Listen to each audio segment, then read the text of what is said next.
অশিক্ষিত বর্বর এক জাতি আমরা, তবে পরিবর্তনের ধাঁচে আমরা ইতিহাস তৈরি করে ফেলেছি। তবে দীর্ঘদিন যাবৎ আমরা নিজেরা অশিক্ষিত থাকলেও নেতাদের ছেলেগুলো ভালো ভালো শিক্ষা অর্জন করছে, অক্সফোর্ড, হার্ভার্ড, নামি দামি পৃথিবীর সকল বিশ্ববিদ্যালয় থেকে, অথবা বাংলাদেশে অবস্থানরত যে প্রাইভেট ইউনিভার্সিটিগুলো আছে নামি দামি, সেগুলোতে নেতাদের ছেলেমেয়েরা পড়ে, তারপর এলাকায় যায়। নেতাদের যে আমরা চামচা কর্মী আছি যে দলেরই, একদম পাগল হইয়া ভাইয়ের লেগা লাইফ সার্ভ করে দেই। আমি একটা গানে বলছিলাম, নেতার ছেলেই নেতা হবে, আমজনতা কর্মী, জেল জুলুম খাইটা তুরা ধুইকা ধুইকা মরবি। আমরা এখনো মরতে চাই, এই জাতির মধ্যে পরিবর্তন নাই। এর মেইন কারণ হচ্ছে অশিক্ষিত। 5 পাস মিনিমাম আমরা আসি, 8 পাস আসি, কিন্তু শিক্ষা যে একটা আলাদা জিনিস, এটাকে অর্জন করতে পারি নাই। আর এটার জন্য গত 53 বছর বাংলাদেশকে ওয়ান কাইন্ড অফ পরিকল্পিতভাবে আস্তে আস্তে আস্তে শিক্ষাটারে গত 16 বছরে যা হয়েছে এটা তো আউট অফ ইস্যু। এর আগেও কিন্তু আমাদের যে ধাঁচে দেওয়ার দরকার ছিল, সেখানেও কিছুটা আমার কাছে মনে হয় লেকিংস ছিল। তো যাই হোক, ঘনে ধরা এই শিক্ষা সিস্টেমকে উষ্টামাইরা গত 16 বছর বা 17 বছর যে সিস্টেমটা আওয়ামী লীগ সরকার তৈরি করেছে, আমি নিজে এটার প্রতিবাদ করেছি যে এটা সিস্টেম হতে পারে না। জাতির অশিক্ষিত মূর্খ আর মোবাইল ইন্টারনেট দিয়ে বসে রেখে মনে করছে যে না, যা খুশি তাই করবো। তবে প্র্যাকটিক্যালি বাংলাদেশে নকলের মহা উৎসবে যখন আওয়ামী লীগ আসে, শিক্ষা ব্যবস্থা আসলেই ধ্বংস হয়। বিএনপি আসলে কিন্তু নকল থাকে না, কারণ আমি নিজে যখন এসএসসি এইচএসসি দিছি, আমার এখনো খেয়াল আছে। এবার আসেন ডক্টর ইউনূস সাহেবের সরকার উষ্টামাইরা কি সংস্কারের সিদ্ধান্ত নিয়েছে। নতুন শিক্ষাক্রম অনুযায়ী এবছর থেকে নবম শ্রেণীতে আবারও যে কি বলা যে বিভাজন তুলে দেওয়া হয়েছিল। মানে এবছর থেকে 2024 থেকে আমরা আগে যেমন পড়ছি সায়েন্স, আর্টস, কমার্স, এইটা ছিল, আমরা সবাই পড়ে আসছি, কিন্তু হঠাৎ করে এই বছর এটাকে তুলে দেওয়া হয়েছিল।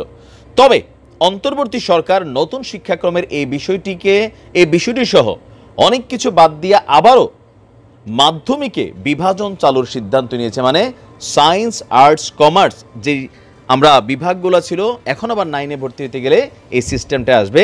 আমার কাছে মনে হয়েছে এটা সুন্দর সিস্টেম, খারাপ না। আপনার গতকালকে শিক্ষা মন্ত্রণালয়ের মাধ্যমিক এবং উচ্চশিক্ষা বিভাগ থেকে জারি করা নির্দেশনা থেকে এই তথ্য জানা গেছে। এতে সই করেছেন মন্ত্রণালয়ের উপসচিব মোসাম্মদ রহিম আক্তার। উপদেষ্টার সাথে, প্রধান উপদেষ্টার সাথে উপদেষ্টাদের যে বৈঠক হয়েছিল গত 2 দিন আগে, সেখানে নানান গুরুত্বপূর্ণ সিদ্ধান্তগুলো আপনার এগুলাকে রিফর্ম করার জন্য নির্দেশনা আছে।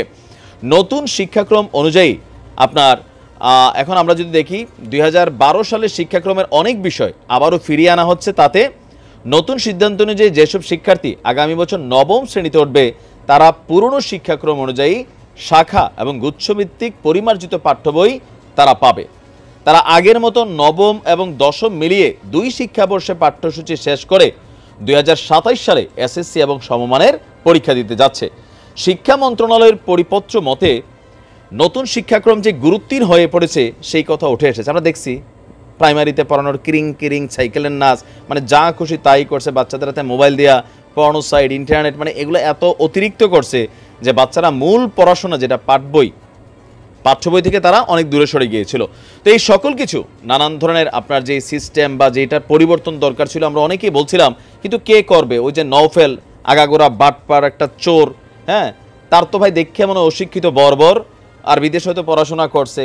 তো এরা তো এখানে সিস্টেম দরকার নাই। পোলাপাইন যত ধরনের বি ক্লাস হবে, খালি ভাই করবে, দল করবে, ততই তো এদের ফায়দা। যার কারণে আমি বলি যে নতুন সরকারের আরেকটা ওই ছাত্ররা করতেছে এটা না, অন্তর্বর্তী সরকার একটা আইন তৈরি করতে হবে। বাংলাদেশের কোনো শিক্ষা প্রতিষ্ঠানে কোনো স্টুডেন্ট পলিটিক্স থাকবে না, দলভিত্তিক। ছাত্রদের ফোরাম থাকবে, অর্গানাইজেশন থাকবে, কোনো সমস্যা হলে আলোচনা হবে, কিন্তু ছাত্রলীগ, ছাত্রদল, ছাত্র শিবির বা আরও যেই দলগুলো আছে তাদের কোনো ব্রাঞ্চ ইউনিভার্সিটিগুলোতে থাকবে না। এই রাজনীতি বাংলাদেশকে নষ্ট করছে, পোলাপানের ভবিষ্যৎ নষ্ট করছে। আর এরাই এই রাজনীতি করতে যে ইন ফিউচার পলিটিক্সে যাচ্ছে, চাকরি বাকরিতে যাচ্ছে, সেখানে দলীয় পারপাসই সার্ভ করছে। ধন্যবাদ আমাদের ডক্টর ইউনূস সাহেবকে। এখানে আরো নতুন অনেক কিছু আসবে, ধীরে ধীরে আপনারা জানবেন। ভালো থাকবেন।